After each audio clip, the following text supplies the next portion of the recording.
the other point to, I think, what you're trying to make there is you just unpack that they're more focused in the mid-market and enterprise space, which kind of completely conflicts with the Intuit alignment. I mean, that's typically going to be in the SMB space. So it'd be interesting to see maybe and the S part of the SMB space too. Growing a business requires a holistic approach that extends beyond sales and marketing. This approach needs alignment among people, processes, and technologies. So if you're a business owner, operations, or finance leader looking to learn growth strategies from your peers and competitors, you're tuned into the right podcast. Welcome to the WBS Podcast, where scalable growth using business systems is our #1 priority. Now, here is your host, Sam Gupta. All right, guys, welcome to today's show. And if you're joining for the first time, this is part of our industry series for which we meet every Tuesday at 2 p.m. Eastern. And today we have coolest of the coolest, I guess, Klaviyo. Okay, super cool. Generally, it is super liked, especially in the e-commerce marketing community. And they're really good at championing something that they really love. So this is definitely one of the most liked platform. And Andy and Dave, I don't know how many you joined recently, but one of the trends that we are noticing is, whatever I touch these days, everything turns $1 billion in ARR. Can you believe this? And are you getting some kind of a kickback on that? I don't know. Maybe I'm getting. I need to check my bank account, Andy. I have not checked for a while. Maybe I already have $1 billion. I don't need What's your PIN number again? Hang on. Shows anymore. Let me write this down. I can safely retire, Dave, and maybe we can play golf. There you go. You can teach me. All right, guys. So we'll get going here. So obviously we are going to dig into the presentation, but before we do that, we are going to start with everybody's intros. I am going to start with my quick intro. Sam Gupta, principal at Elevate IQ. Elevate IQ is the independent ERP CRM digital transformation consulting firm. On that note, Dave, do you want to go next? Yeah, happy to. Thanks for having me, Sam. My name's Dave Chrysler, and I own an operations-focused consultancy, working with leaders, helping them to optimize their operations, and done that for a really long time. Not quite as long as Andy, but still a good number of years. You still have hair, though, Dave. That's well, a little bit. I'm challenged with it. Now it's turning gray. So follically challenged and turning gray. Whoa, what a combo. So Andy, so go ahead. Sorry, Dave. Yeah, no. Thanks for having me, Sam. So Andy, one thing that I don't think we have discussed this whole hair joke so far, but one of the old adage, I don't know whether you are familiar with this or not. When you have fewer hairs, that means you are wiser. You have a lot more wisdom. I don't know if that's common or not, but that's what they say. So I mean, Andy. It isn't quite like that. What they say is that when you're losing it in the front, it's because you're very sexy, and when you're losing it in the back, it's because you are getting smarter. But when you're losing it all over, you just think you're sexy. But you are way smarter. You clarify the technical understanding of it. So my name's Andy Pratico. I'm the stand-up comedian for the WBS Rocks weekly podcast. My problem is my humor only works for people who understand ERP. So I can't. Other than that, I don't have a very good audience. Maybe a new book is in there, Andy. Dave, we got it all. I mean, I can teach ERP, then he can share his jokes. Yeah, that's right. I'll make sure they understand ERP. Yeah, a new book of Andy translations. That's right. Anyways, I've been in the ERP business all my life, just like Dave, only few weeks longer than Dave. And I've worked over North America. I work with manufacturers, specifically with ERP software. And as we were just joking, I've written a book on helping people how to uncover the truth about ERP before they buy. And thank you so much for having me attend, Sam. Okay, amazing. Thank you so much for being here, Andy. And we are going to call you Sexy Andy from now on. No, I only think I'm sexy. Okay, you only think. Okay, Shasta, do you want to go next? Yeah, thank you, Sam. Hi, everyone. My name is Shrestha Das, and I'm part of the marketing team at Elevate IQ. Super excited to be here today. Okay, amazing. Thank you so much, guys, for your intros. And if you're in the audience joining for the first time, make sure you guys post your questions, comments. We always like to review them, utilize them as part of our reviews. Those experiences are always great. So again, looking forward to reviewing them. Now I'll start with the briefing, guys. Um, all right. So here, we always make changes to our review process as well. And some of the changes, Dave and the Shrestha, that you may not have noticed so far is one of the things that we have not touched so far is overall the source of the content. Yes, we used to do that before, but we have never been sort of comprehensive, where this information is coming from. So from now on, I think for each of the reviews, we are going to touch on every single source that we have utilized for each specific review. So in this particular case, since this is a public company, again, mind blowing. I was thinking that, Klaviyo is probably going to be a very small app, but it seems like they're really big. Everybody's big in the commerce and NCX community for whatever reason. Okay, so these guys are public, just mind blowing. Okay, I was not expecting that. And they have financial statements, and that's where we get far more credible information than any of the marketing hype. So always that is going to be our preferred source of information. Just because companies are slightly more legally accountable, I guess. You could have a lot of BS there as well. Well, it's way more difficult to fib. Exactly. So financial statements is always our top priority, but not every company is going to be public, so we just don't have that. The second always is going to be the historical news stories. So we are always trying to connect dots from many different sources, and we try to analyze, okay, if they change their positioning ever. It's almost like holding a politician accountable for their statements. That's what we are doing. This is a very similar mindset. What, you're implying that politicians are not honest? Politicians are all honest, Andy. What are you talking about? I mean, they're always. Next thing you're going to tell me lawyers or salespeople are not. Oh, what's this Andy, let's be fair with everybody. Okay, everybody's honest. What are you talking about? What's this world coming to, Sam? See, if we keep talking about, nobody's honest, they will say that ERP salespeople are not honest. Let's not get there. Well, Sorry. What's the difference between an ERP salesperson and a used car salesman? The used car salesman's lying. All right, guys. Enough jokes for today, I guess. Our quota is over. Okay. No, guys. I mean, this is so much fun. Thank you so much. Okay, so the other things that we utilize is the whole product design. So we are also looking at the product psychology. By the way, that is a term that exists. There are some underpinnings based on which you design these user experiences, data model, whatever you get out of any software, any piece of software, that is all driven by product design. So we are sort of correlating the marketing information, financial information, as well as the product design. Then we also go for technical documentation. In this particular case, we have a lot more detail from the technical documentation perspective as well. Sometimes that is slightly more, I would say, cut and dry.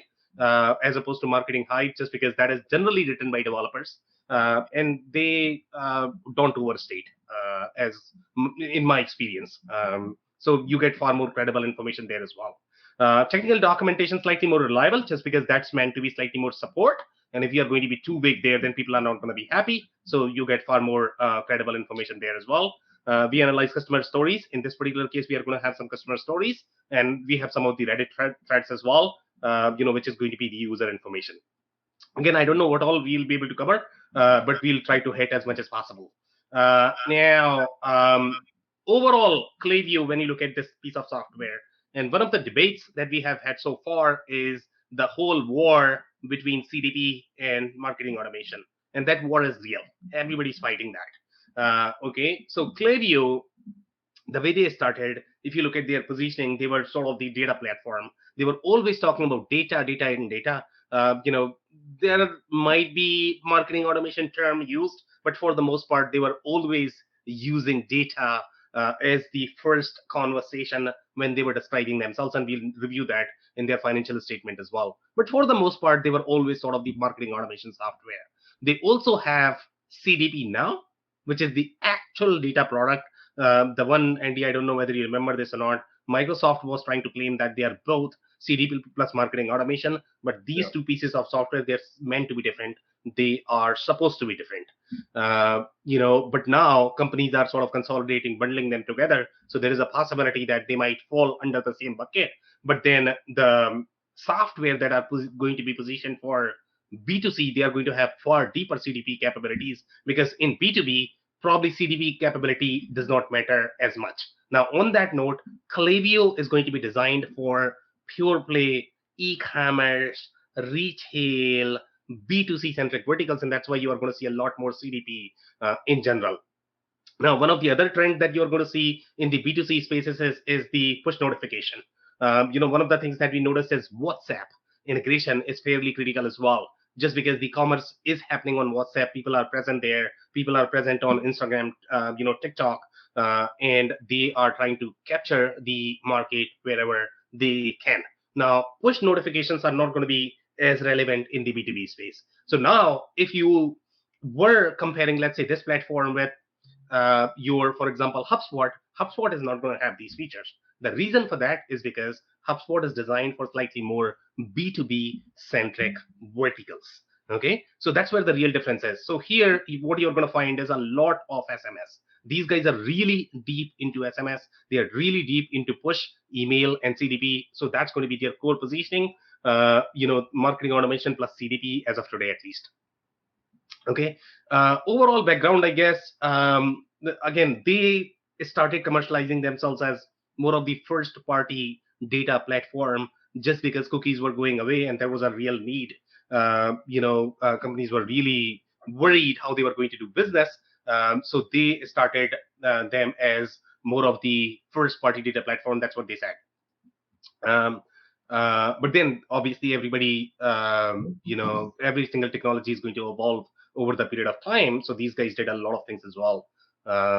Now, in terms of the competition, so HubSpot, as I mentioned, is probably going to be the closest competition, but there is a clear distinction between where HubSpot is positioned versus where your Klaviyo is positioned. Okay, Klaviyo is going to be for e-commerce, retail, B2C centric verticals. HubSpot is going to be slightly more B2B, SaaS, tech, marketing. Again, depending upon the length of the sales cycle, I would say, and depending upon how they are transacting with your business, that's what would dictate whether something is going to be B2B versus B2C. But these are going to be very retail, commoditized products, health, beauty, etc. That's where this is probably going to make more sense. Now, Active Campaign is sort of going to be somewhere in between. It's not a position for any specific verticals as such, but obviously we are going to review them as well, probably in the next couple of sessions. So we are going to get much more insights about Active Campaign as well. But they are pure play marketing automation platform. They are not going to have as deep enterprise features as some of the other platforms. They might not have CDP as of today. Now, CRM, obviously, this is going to be part of the CRM bucket as well. You go to Zoho, Salesforce, Microsoft Dynamics, they are all going to argue that they have everything that Klaviyo does. You don't need anything else. But everybody is different. They all have their own market positioning, where they sort of differ. So again, pay attention to details is what I'm trying to say here. Now, the real competitors, and one of the things that we have not touched so far is Klaviyo was very, very, very deep into Shopify ecosystem. And generally, the way these software are designed, they hang out in one or very few ecosystems, because that's how their alliances are structured. So the whole product strategy, the integration strategy, everything is going to be driven by those alliances. Okay. One of the things, and Dave, I don't know whether you were there during the MailChimp presentation, Shasta, Andy, I don't know you were there or not. But during MailChimp, one of the things that we found is Shopify was claiming, or at least we saw the evidence of that they were the preferred partner, meaning Shopify is going to recommend that go to MailChimp. Now, these guys are part of the the Shopify ecosystem as well, right? And they were one of the most liked, most preferred. So I don't know which one is going to be more preferred, but seems like the real competition for Klaviyo is probably going to be Mailchimp. Mailchimp is not going to have all of these feature sets the way your Klaviyo has, especially from the omni-channel perspective. But Mailchimp is probably the real competition for Klaviyo. And both of them, I think Mailchimp had the market valuation of what, like a $4 billion, and I don't know what was their price tag. In terms of the ARR, I don't remember that figure. I don't know if you guys remember. But overall, I guess these ecosystems are fairly big in general. Now, the other comparison that the people are going to find a lot, okay, that is probably going to be Yotpo, and I don't know if that's how you pronounce this.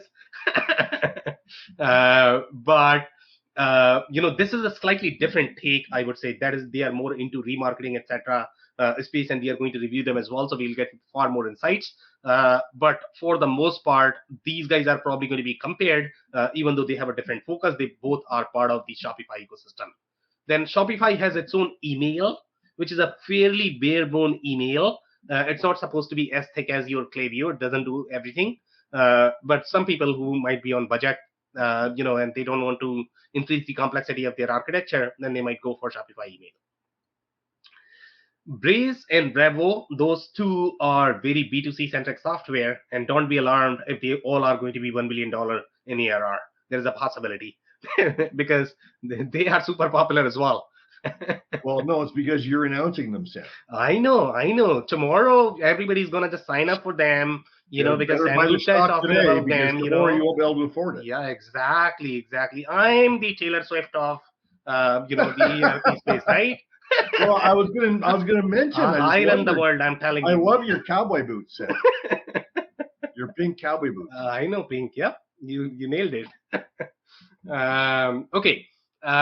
So in terms of the collaboration, I mean, obviously there's a lot of collaboration happening of Mailchimp as well as your Klaviyo. So these guys are hanging out with Shopify, BigCommerce, Wix, and Square, and we are going to see the evidence of that as well. In terms of the industries, these guys you are going to find them in e-com, retail, media, wellness, beauty, fitness studio, etc. That's where their presence is overall. But all of these are very B2C centric verticals. They are really doubling down on all of those B2C centric verticals. Okay, I'm gonna move on unless you guys have any comments. No? Okay.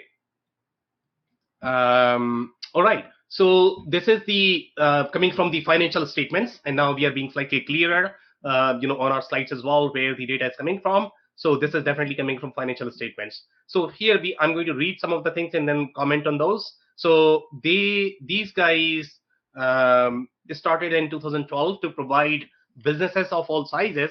So they have hardly been in the market for 12 years now, which is fairly new, which is phenomenal. Of all sizes with powerful technology that captures, stores, analyzes, and predictably uses their own data to drive measurable high-value outcomes.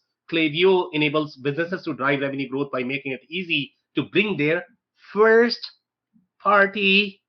data together.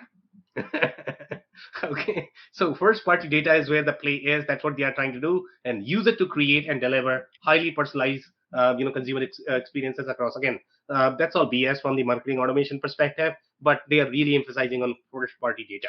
What does first-party data mean, Sam?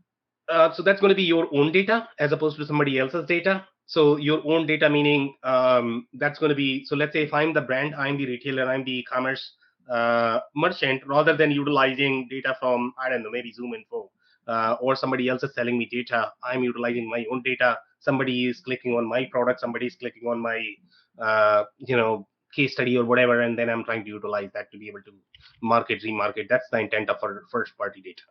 Yeah. And then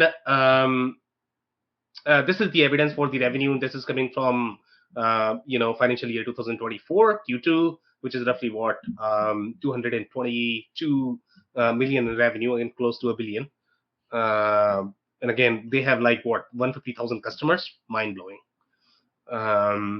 And they are not cheap, by the way, Andy. I mean, people pay a lot for these. And these companies are literally like under a sub-million, sometimes sub-million revenue is what they are looking for.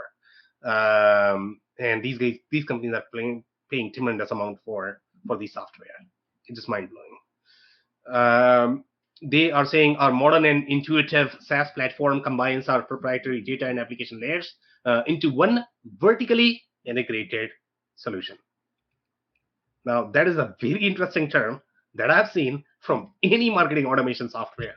I don't know why they would use that term, but that's very interesting.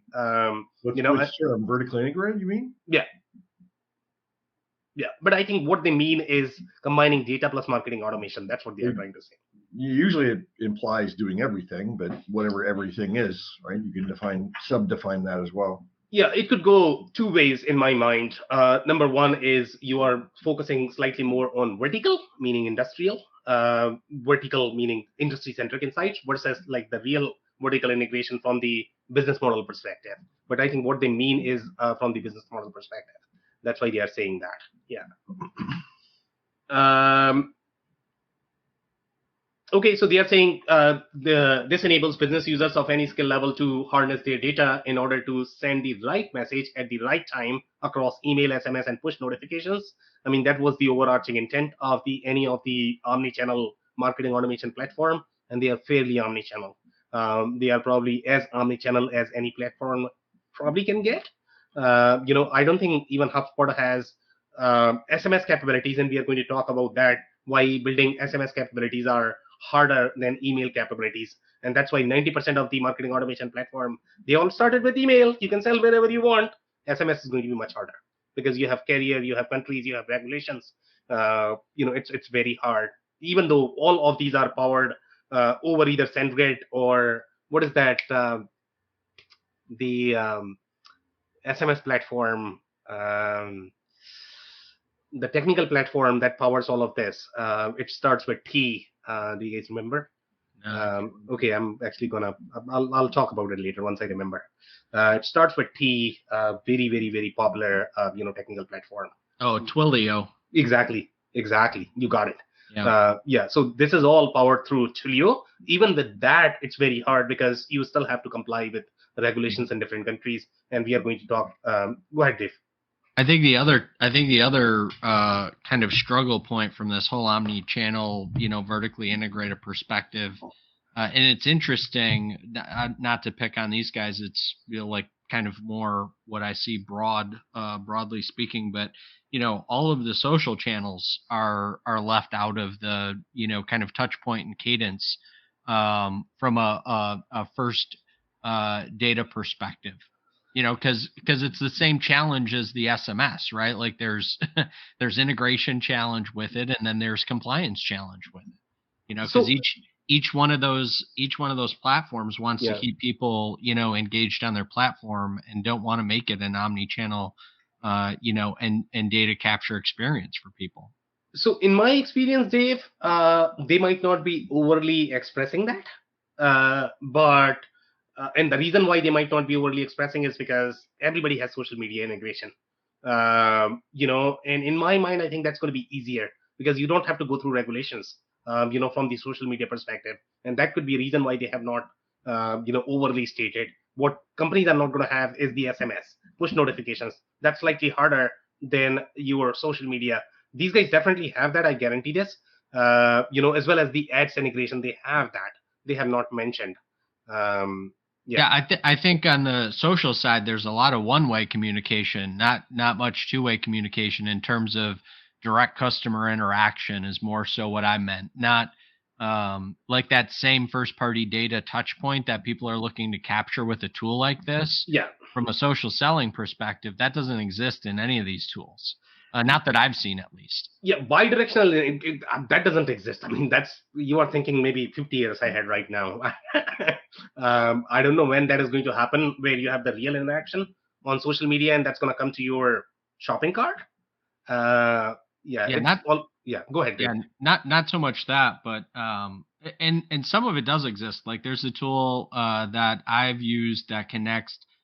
For one example, right? And we're getting kind of off topic here, but for one example, that will connect some of of your LinkedIn DM messages at the user level between LinkedIn and your CRM.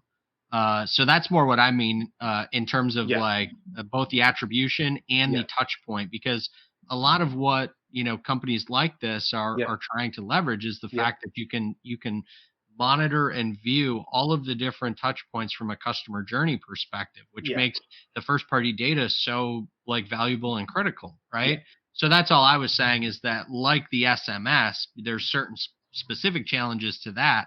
I see the same issue from a social selling perspective, because to your point, in the next 5 and 10 years, that is going to be one of the top channels, if it's not already overtaken email and SMS. So great points. Tracking that though we are not there. That was all I was trying to say. Coming back to sexy joke, I mean, social media is sexy. I can tell you that, and Andy probably can tell more.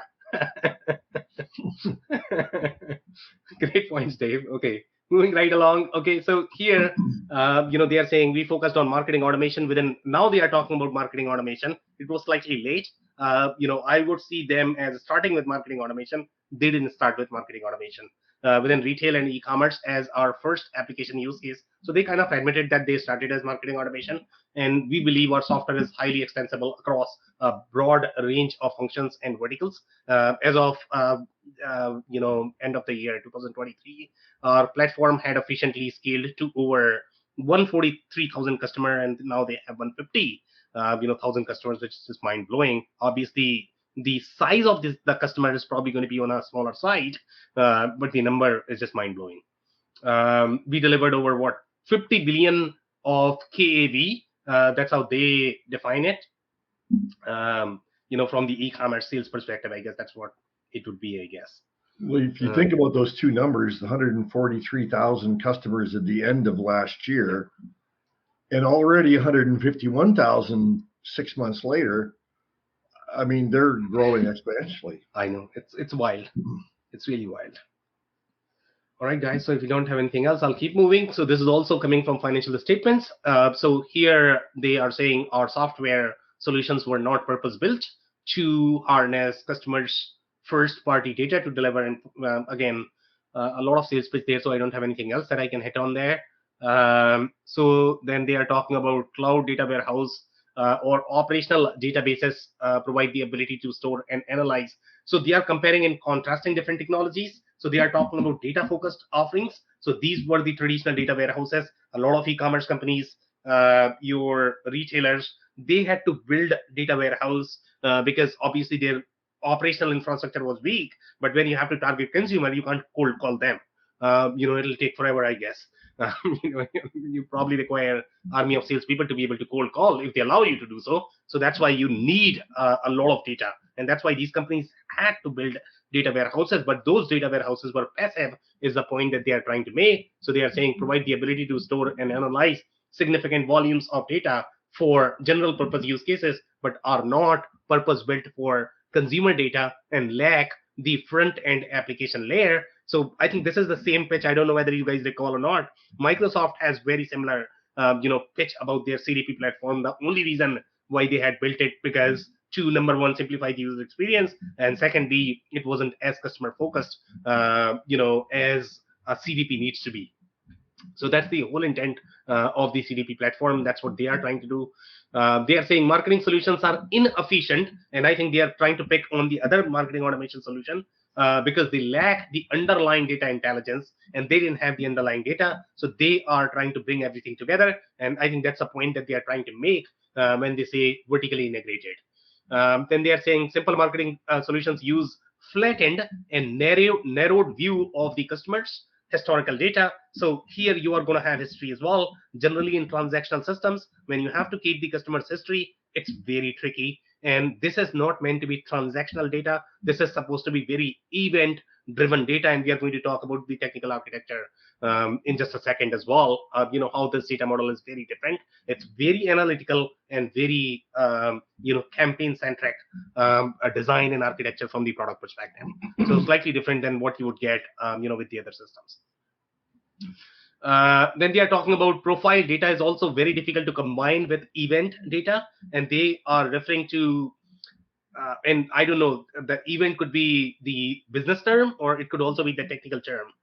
In this particular case, I think they are referring to the technical term. So these are any of the events. And on the previous slide, I think we had a screenshot for many different events that they are capturing. And I don't know if that is readable or not, but they are looking at, referral programs, SMS, shipping, logistics. They are talking about loyalty programs. They are talking about web forms, data warehouse, push notifications, some sort of, I don't know what this, these are probably some sort of levels for pricing, discount, inventory, and then they have POS and email.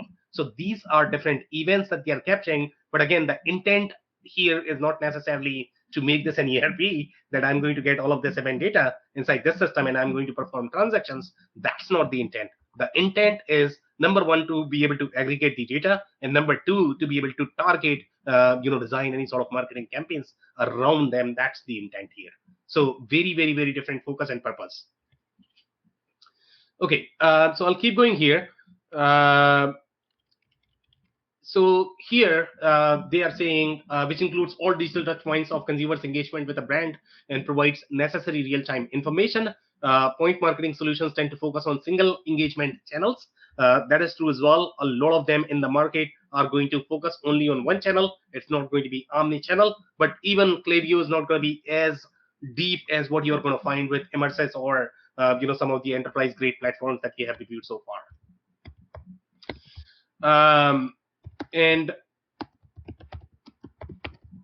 then they are talking about, in an attempt to bridge this gap, other marketing solutions use the patchwork of third-party technologies such as separate, customer data learning and messaging applications. These solutions often require significant technical expertise. That is right, to implement, operate, and maintain, which limits flexibility, reduces speed, and increases cost. Absolutely right. There is substantial development consulting effort that goes in enabling these platforms. It was never easy. So they are filling a huge gap there. Furthermore, these solutions are not able to provide clear revenue attribution.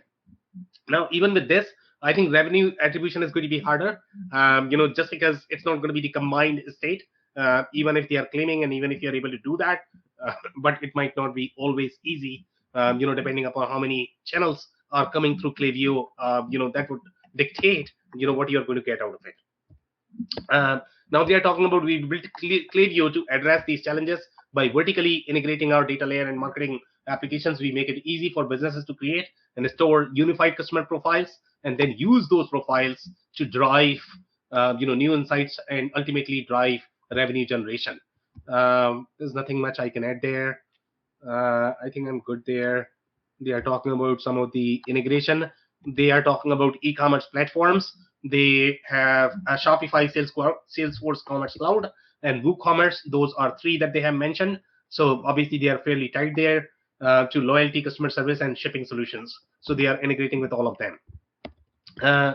Then they are talking about the whole network effect, and that could be extremely powerful as well. So they are saying we assembled, and they are publishing these data sets. Okay, and they are utilizing these data sets for their machine learning as well as AI. That's what makes it powerful. Even MailChimp is doing that, but MailChimp is not as comprehensive overall in terms of the depth of the offering, that they have. The target market is slightly different. For e-commerce, retail-centric verticals, Klaviyo is probably going to make a lot more sense, than MailChimp.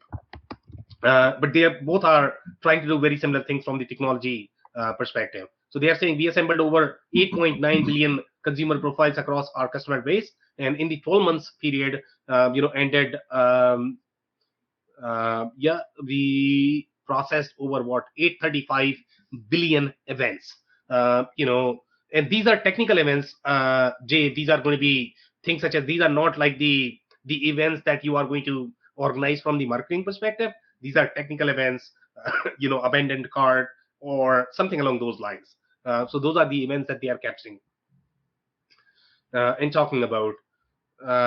And they have mentioned that some clarification, which are data on how consumers engage across channels such as opening an email, browsing a website, or placing an order. So they have clarified that definition. And then we add more customers and more anonymized data on our platform. Anonymized is probably going to be the trickiest as well in this particular space. You are going to have a lot more. I would say 80% of your data is probably going to be anonymized. So that's why this is so tricky in general. Okay, that's pretty much it on this. I don't have anything else. I'll keep moving unless you guys have any comments. No. Okay, so they are touching on some of their sales strategies. So here they are saying we generate revenue through the sale of subscription to our customers for the use of our platform. So they have a subscription fee. Then they are talking about our subscription plans are tiered based on number of active consumer profiles stored on our platform combined with the number of emails and SMS messages sent. Now, guys, this is probably going to be slightly more complicated pricing than your MailChimp. MailChimp generally charges based on the audience, and audience could be, let's say, if the same consumer has two different preferences in terms of which communication they want, then they are going to count that as two in terms of the subscription count. In this particular case, they are counting channel. They are charging for the platform fee as well. So it's a lot more layers, I would say. And that's why this one gets really expensive. And we have validation of that from the users as well. They are justifying their price that, okay, as our customers' businesses grow, they utilize more consumer profiles and send more emails and SMS messages, which naturally increases their usage of our platform. Our revenue also expands when our customers add additional channels. So they have clarified that that when you are simply going to add additional channel, I'm going to make more. Can you believe this? Even if you are doing multi-touch campaign, you are not making any money, but you have to pay more because you are touching that customer from multiple channels, such as SMS, and when they're other brands business units, and brand and business unit, if you have two different brand targeting the same customer, even then you are probably going to be charged for that consumer count as well. It's a very multi-layered, complicated pricing. It gets very expensive. And before signing, understand what you are getting into, because obviously this could get very expensive and unpredictable. In addition, we recently launched our reviews and customer data platform products. Klaviyo Reviews allows customers to collect product reviews alongside consumer data and messages. Klaviyo CDP gives customers user-friendly ways to transform and cleanse data, run more advanced reporting and predictive. I don't have anything else there. I'll keep going here.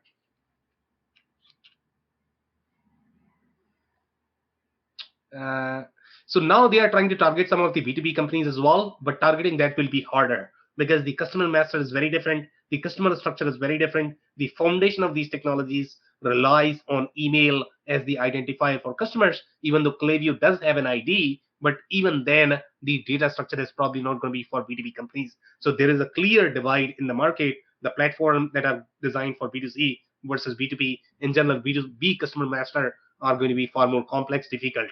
So Klaviyo is probably not the right fit for B2B. And now they have launched, and now they are doubling down on their vertical. So wellness is going to be one of the verticals, which is very B2C. That's why they are going after wellness, which is probably the right vertical for them to focus on. So great job there. Now, I don't have anything else on this one. Next segment. Okay, so this is the announcement coming from 2022, and they are saying today announced a product partnership with Shopify, a provider of essential internet infrastructure. That's how they are defining for commerce. Shopify is making a strategic investment in. So Shopify invested in Klaviyo. I don't know whether you guys remember this story or not. This happened after they spun off their supply chain investments. I always forget those two names. I think Deliver was one of them with Shopify, if I remember correctly. Yeah, they spun off and then they ended up investing in Klaviyo. So they have substantial investment here in Klaviyo, which is the right strategy. But then they also have alliance with Intuit. So I don't know where the cards are right now, but this is very interesting. So when you got Shopify investing in Klaviyo, plus you've got MailChimp as a strategic alliance, no wonder they're doing so well. Who? Klaviyo.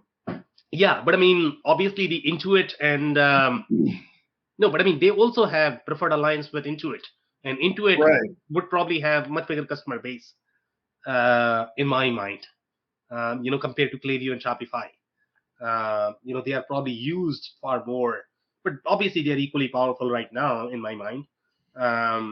But there is going to be a power struggle there.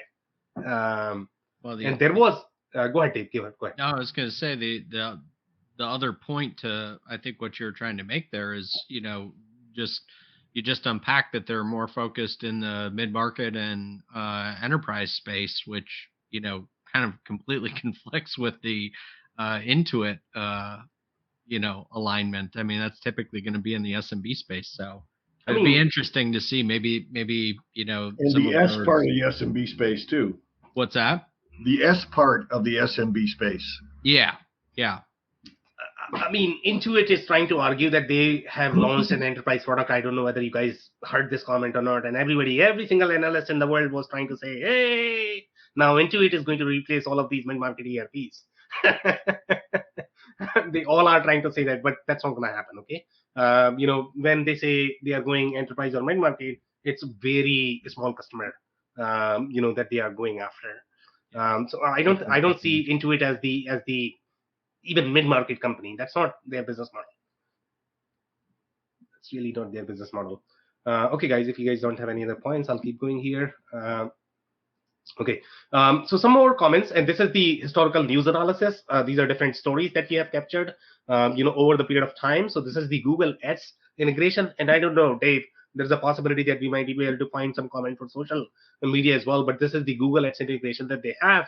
Even they have not explicitly mentioned that as part of their financial statement, depending upon how much information they want to reveal to their investors, because investors are slightly more informed, I would say. They might poke holes, so it's a different persona. So here they are saying the new Google Ad integration with Klaviyo enables brands to create one-to-one syncs between list and segment in Klaviyo and their Google audiences. Again, this is very powerful.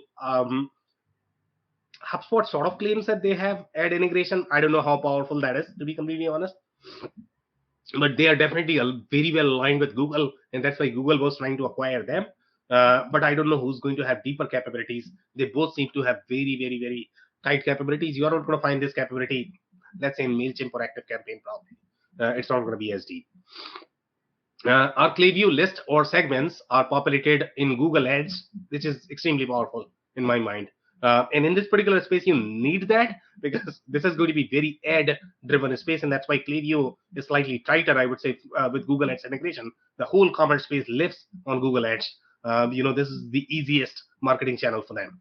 That's not the same with B2B. You're not going to find any customer whatsoever, even if you spent like $200,000 on your marketing ads. So different ball game. The profiles can be targeted with specific ads used as an input for a very similar audience, and used as an exclusionary group for further ads to avoid advertising to specific groups like recent customers. And again, you have a lot more power there, just because you are overlaying this data as well as targeting them. Then you have the rule-based product recommendation, and product recommendations you are not going to find inside any of the B2B centric products. HubSpot might claim that they have, but they are not going to have deep capabilities, just because they are not designed for e-commerce. So this is where you are going to get real depth, and product recommendations are going to be equally critical for as well, for this as well. So a redesign of our product recommendation toolkit. This new experience allows brands to select a number of new rules-based, sort orders. That is going to be abandoned carts, recently viewed items, and newer products and filters.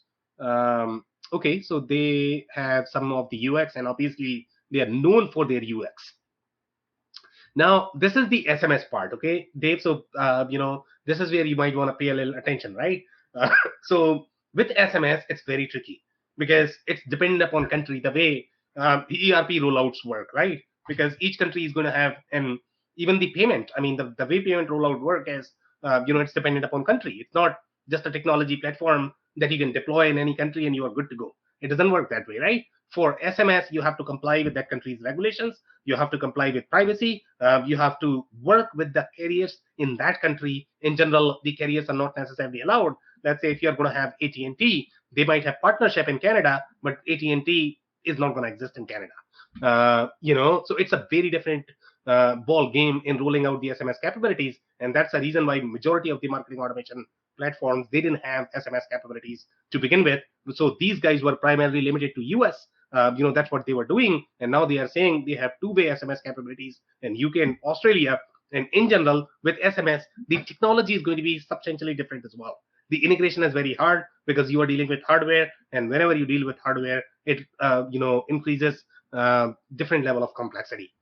So that's why what they have done is they are doing two-way SMS in the UK and Australia, and they are doing, brands could already use Klaviyo SMS to communicate directly with their customers, conversationally, in the US as well as Canada. And now they have the integration. They are talking about the integration, which is going to be your Gorgeous, right? That is a very popular customer service platform as well as Zendesk, and they are trying to create tickets from these events. So that's the play there for Zendesk. And again, these platforms sort of go together in market. So in general, in terms of the tech stack, you are going to find Shopify, Klaviyo for marketing automation. You are going to find probably this one, Gorgeous, and then or Zendesk. I mean, depending upon what they're using, one of those two. These are very common platforms in general, in these patches. Yeah, and then obviously NetSuite. From the ERP perspective, that's probably one of the most common. Yeah. Okay, some more stories here. So 2022, this is today announced that it has established a new integration with Wix.com. For whatever reason, everybody's going after Wix. I don't know why. Obviously Wix has a lot of market share. There's no question there. They do a lot of commerce. We saw this alignment with MailChimp as well. That they were probably second or third after Shopify BigCommerce. Everybody goes after Wix for whatever reason. So Wix is definitely a play, especially in the smaller segment. So everybody's going after them, and MailChimp and these guys both seem to have alliances there. So again, I don't know how they are going to handle that power struggle, but this is very interesting alignment. Then 2022, Klaviyo Unified Customer Platform. This is the first acquisition that they have ever done. Okay, so they are talking about Napkin.io provides developers an easy and secure way to write and deploy code directly from a browser. The code, once live, can be set to run on a schedule or deployed as an API endpoint. Napkin.io is a Klaviyo's first acquisition and underscores the company's continued commitment to the developer community. Now, based on the way I read this, it sounds like what it is doing is probably very similar to what webhooks will do. So what is the point of this acquisition? I don't know. I just don't get it. I don't know how this is going to be a differentiator. Sure, you are trying to make it easier for marketers to be able to code. It's very similar to the way HubSpot works, but my understanding of HubSpot capabilities are they are powered by either Azure function. I think they are on AWS, so they are simply using AWS functions. What is that functions term? Yeah, they might have similar capabilities as functions, but that's what they are using. So I don't know what these guys are trying to do with this startup. I just don't get this acquisition. Okay, then in 2022, today announced it has joined forces with Blueprint to support customers across AMEA. So this is why this is the SMS alliance. They had to create alliances if they wanted to expand. So this is the same problem that we saw with Ceridian, because if you want to sell payroll in multiple countries, you cannot do all of this on your own. You have to create alliances. That's exactly what they are doing here, because technically integrating with every single country, it's going to be nearly impossible. So they are saying Blueprint's SMS customer base, which includes brands such as Candy Kittens, Home Things, and Scout Organic, will have the ability to transition to Klaviyo platform. So that's why it sounds like acquisition, but it's not acquisition. I don't know.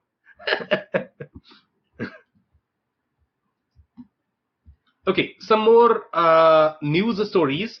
So this is also coming from 2022.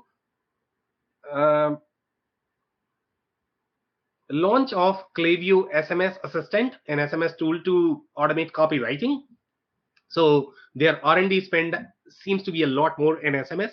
I don't know if anybody has done automated copywriting for SMS. We haven't seen that with MailChimp or HubSpot. So this is a fairly deep offering for them, that they are really committed to the SMS channel, and which makes sense, the kind of market that they are targeting. Then 2023, so they are talking about today, announced a new integration with Square Online, Square's e-commerce platform that helps seller more easily run and grow their businesses. And this is going to be the POS system, which is probably one of the most popular in my understanding. So they have alliance with this as well. Now, this is going to be a little conflict here, okay? So Intuit POS, you remember? Not Intuit is trying to sell the Shopify POS, right? But Klaviyo is going to actually sell Square POS. So Shopify is probably going to be more committed to MailChimp because they are able to sell their product. Even though both are part of their ecosystem, but they are going to be preferred. Right, guys? Am I reading this right? Logically, I would say yes. So I mean, it's very interesting because Shopify is their own POS, but these guys are sort of hanging out with Square as well. And the only reason why they would hang out with Square now in 2023 is because obviously Shopify is probably not as loyal because they are building alliances with Intuit. So again, there are a lot of political factors in general in the enterprise software ecosystem. Now, 2023, Klaviyo, an intelligent marketing automation and customer data platform for B2C businesses, today announced that it has partnered and built integration with Commerce Tools. And Commerce Tools is one of the best, I would say, enterprise headless platform. For the most part, the 90% of the logos are going to be in the enterprise space. So what is Klaviyo doing there? I don't know. I mean, this is sort of the SMB platform, but seems like they are going up market. So this is a very interesting play. In general, they are big champion of Mac. Klaviyo is probably not going to be Mac. So I don't know, why that alignment is there. But in 2023, things are slightly different, I would say. So that's why they must have, gone for this integration. Some more comments here, some more news stories. So here they are saying intelligent marketing automation and customer data platform for B2C businesses today announced a new integration with Amazon's Buy with Prime. And my take on Buy with Prime is I don't know how many companies really use that, to be completely honest, because you are sort of redirecting your traffic to Amazon. I don't know why you would do that. Obviously, Amazon would want that, but then I don't know how much customer data you are going to get. And then they are talking about, and that's where I guess there might be some legal separation there, because Amazon is not going to share data about their consumers because you will be able to technically target them. So you are sort of stealing Amazon's customers, but technically that is your customer as well because it came from your website. So don't ask me. But this is a very interesting crossover. But these guys are saying that you can integrate with this and then you can include that as part of your customer 360 because technically that is your customer. Sure. Sam, I'm not positive, but I feel like BigCommerce does something similar, and I think it's the native shopping experience on Amazon that was the disconnect. When an order is placed natively on Amazon, it doesn't flow back. So I wonder if this is the same thing. So I think what you might be referring to, Dave, is everybody is going to have the Buy with Prime integration, Shopify, BigCommerce. This is coming from Amazon. What Amazon is saying is that you don't need to do anything. Okay, you simply need to display Buy with Prime on your website. As long as you have the website and you can sell, you can set that customer to me. I will do the fulfillment. Got it. So in a way, it's helpful because if you don't have your warehouse, you don't have your operations, you don't know how to fulfill, then you can send to Amazon. You can pay the cut, but technically you are sending your customer. You're not doing anything. The only thing you are doing is finding the customer. Yeah. Right. So I don't know, what is the right model. I mean, generally, the reason why people go to Amazon is because they want to acquire more customers, not necessarily because they are looking for fulfillment and, sacrificing 40% of their margins. That would be my take. So I think we are running out of time right now. So, wellness comment that we have already touched. Here, this is the customer data platform announcement. So that's pretty much it that we can cover for this segment. I'll take any comments that you guys have.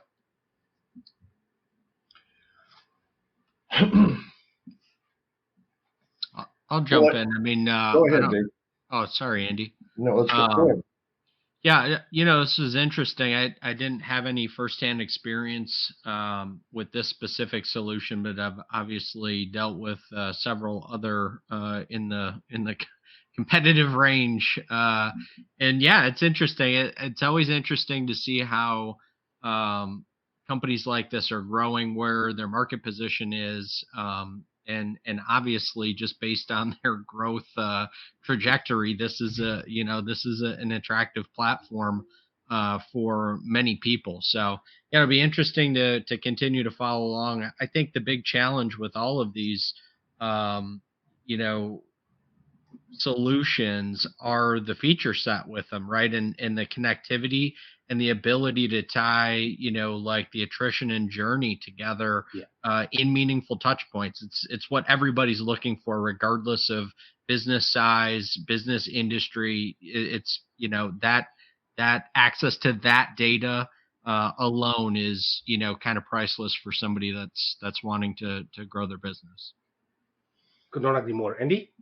I was going to say, just, obviously their growth has been astounding, but what seems to be more impressive is every one of their press releases is talking about another alliance or another company investing in them or getting involved with them. So it just seems like it's no wonder they're growing like they are. Exactly. More comments? Shrestha, you have any? I just feel like first of all, the growth is commendable within 12 years, and they have been attracting a lot of B2C centric companies with their features. But I feel again like since the pricing is so multi-layered, so that's something that people should be careful about before they, go into it. Yeah. Yeah. I think there's a couple of companies in this space, Shrestha, that are currently dealing with and going to be dealing with that challenge. And again, I'm sure it gets expensive in terms of the integrations that they've had to make on the back end for supporting some of their services, which I'm sure is what the primary driver for it is. It's my guess is it's not all going to margin. So. Yeah, great points, guys. Any more comments? Any more follow-ups?